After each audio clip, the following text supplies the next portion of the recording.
نحمدہ و نصلی علی رسولہ الکریم اما بعد۔ پیارے بچوں خاموش ہو جاؤ۔ حاضرین کرام، صدر صاحب اور معزز بزرگوں اور عزیز دوستوں، خدا نے آج تک اس قوم کی حالت نہیں بدلی، خدا نے آج تک اس قوم کی حالت نہیں بدلی، نہ ہو خیال جس کو خود اپنی حالت کے بدلنے کا۔ آج یہ یوم جمہوریہ ہم لوگ اپنے بزرگوں کے محنت اور کردار کی وجہ سے اس ہندوستان کو آزاد کرایا گیا اور ہمارے بزرگان دین نے یوم جمہوریہ کی بنیاد ڈالی اور یوم جمہوریہ ہم مناتے چلے آ رہے ہیں۔ اس یوم جمہوریہ کے مقصد کو سمجھنے کے لیے ہمیں ضرور کوشش کرنی چاہیے۔ بچوں خاموش ہو جاؤ۔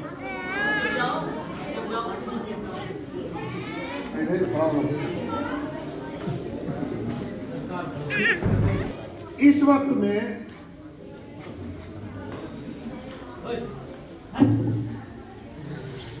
ایسے دہانے پر پہنچ چکا ہے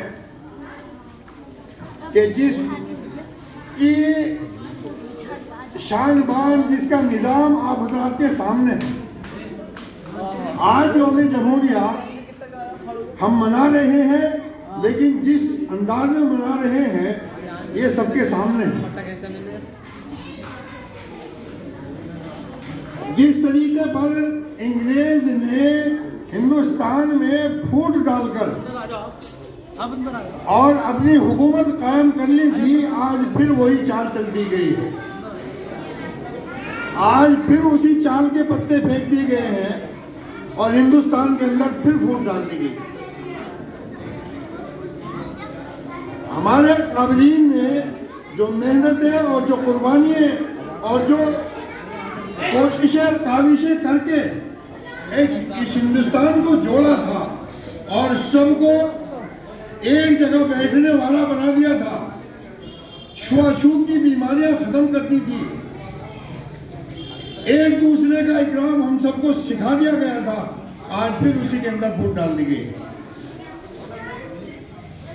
آج ہمارے بچوں کو اس کی ضرورت ہے کہ آج پھر اس انداز کو، اپنے بزرگوں کے نقش قدم کو معلوم کریں اور اس پر عمل کریں۔ سبق پھر پڑھ عدالت کا، صداقت کا، سبق پھر پڑھ صداقت کا، عدالت کا، نظامت کا، لیا جائے گا تجھ سے کام دنیا کی امامت کا۔ میرے بزرگوں دوستوں، اللہ تبارک و تعالیٰ کا نظام ہے کہ جو قوم سست ہو جاتی ہے اس کو زمین پر رہنے کا حق نہیں دیا جاتا، اس کو سمجھنے کے لیے موقع تو دیے جاتے ہیں۔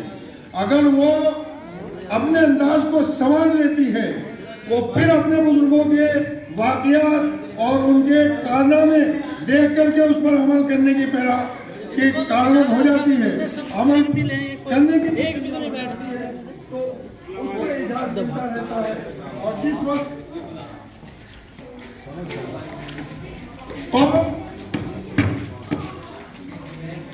اپنے سوچ کو اور اپنے ذہن کو سستی اور قائلی کی طرف لے کر چلی جاتی ہے، تو وہ قوم نقشہ دنیا سے مٹا دی جاتی ہے۔ اور اس طریقے کا آج کا نظام نہیں، یہ ہم اپنے پرکھوں سے دیکھتے چلے آ رہے ہیں۔ جو قوم اپنے مستقبل کو سامنے رکھ کر اپنے بچوں کو ایسی تعلیم سے آراستہ کرتی ہے کہ جس تعلیم کی حقیقت میں ضرورت ہے، تو وہ قوم، وہ بچے، وہ لوگ ہمیشہ زندہ جاوید رہتے ہیں اور انہی کی تاریخیں لکھی جاتی ہیں، انہی کے سرخ اور آب ساری دنیا کے اندر مشہور ہوتے ہیں۔ اور جو لوگ اپنی تاریخیں چھوڑ کر اور عیش و آرام اور عیش و عشرت کی اور لاپرواہی کی زندگی میں چلے جاتے ہیں، ان لوگوں کا صفحہ ہستی سے نام ہی مٹ جاتا ہے، کتابوں سے بھی ان کا نام مٹا دیا جاتا ہے۔ بزرگوں اور دوستوں، آج ہم سب کو آنکھیں کھولنے کی ضرورت ہے کہ ہمارے نونہال، ہمارے بچے، ہماری زندگی تو جو گزر گئی سو گزر گئی ہے، لیکن یہ ہمارے آنے والی نسل، ہمارے آنے والے بچے یہ تعلیم سے ایسے آراستہ ہو جائیں، ایسے پیراستہ ہو جائیں، ایسی ان کی ذہنیت بن جائے کہ ان کا کوئی قدم جدید ٹیکنالوجی یا قرآن پاک کا نظام یا حدیث پاک کا نظام اس سے باہر نہ ہو، اور یہ اس کو سیکھ کر اس پر عمل کرنے کی کوشش کرتے رہیں، اپنے ماتحتوں کو اس پر عمل کرانے کی کوشش کراتے رہیں۔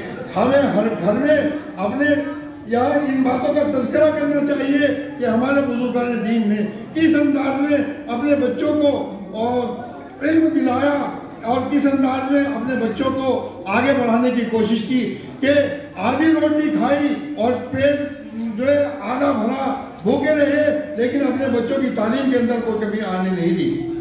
وہ بچے گریجویٹ ہو کر کے آگے بڑھے، وہ لوگ بیرسٹر ہو کر کے آگے بڑھے، ان لوگوں کا نام روشن ہوا، ان لوگوں نے اپنے آبا و اجداد کا نام روشن کیا۔ آج ہمارے بچے دوسری طرف جا رہے ہیں، ہمیں سب کو فکر کرنے کی ضرورت ہے، ہمیں سب کو فکر کرنے کی ضرورت ہے۔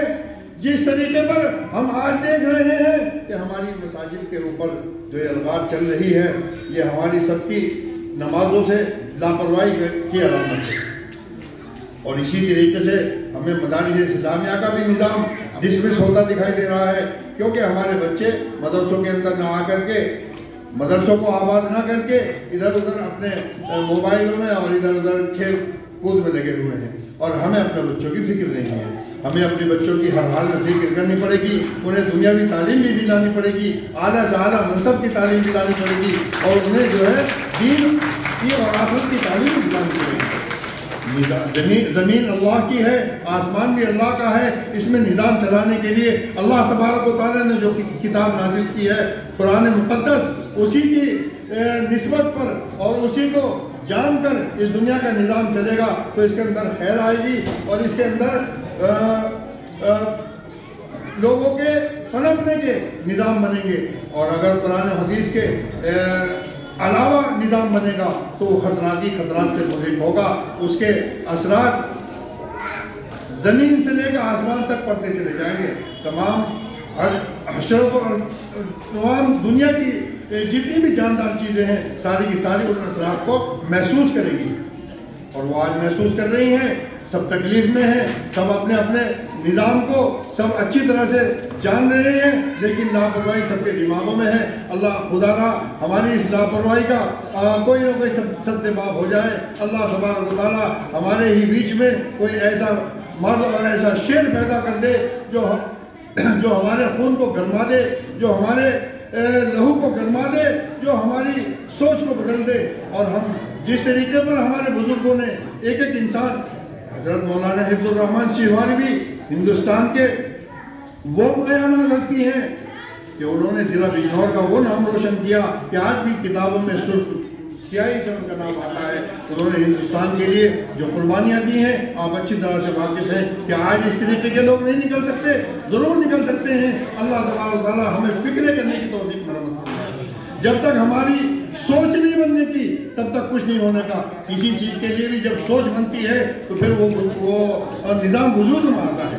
جب سوچ نگیٹو بنتی ہے تو نظام وجود میں نہیں آیا کرتا۔ لہذا میں جتنے بھی ہمارے یہاں پروگرام میں حاضر ہوئے ہیں سبھی کا شکر گزار ہوں۔ اللہ تبارک و تعالیٰ آپ حضرات کو جزائے خیر عطا فرمائے، خاص طور پر صدر صاحب اور ہماری کمیٹی کہ انہوں نے یہ نظام قائم کر رکھا ہے۔ میں گزارش کروں گا تمام طلباء سے کہ ان حضرات کی سرپرستی میں آپ حضرات زیادہ سے زیادہ محنت کریں اور اپنے آپ کو کھیل کود میں نہ لگا کر کے تعلیم کو زیادہ سے زیادہ حاصل کرنے کی کوشش کریں اور اچھے انداز میں حاصل کرنے کی کوشش کریں. اس کے اندر نیا پن لائیں, اس کے اندر جو ہے نکھار لائیں, اس کے اندر اس طریقے کا نظام لائیں تاکہ سننے والا متاثر ہو. اللہ تبارک و تعالیٰ سب کو عمل کی توفیق مرحمت فرمائے اور ہم سب کی یہاں حاضری قبول فرمائے. وآخر دعوانا الحمدللہ. صدر صاحب مجلس کا احترام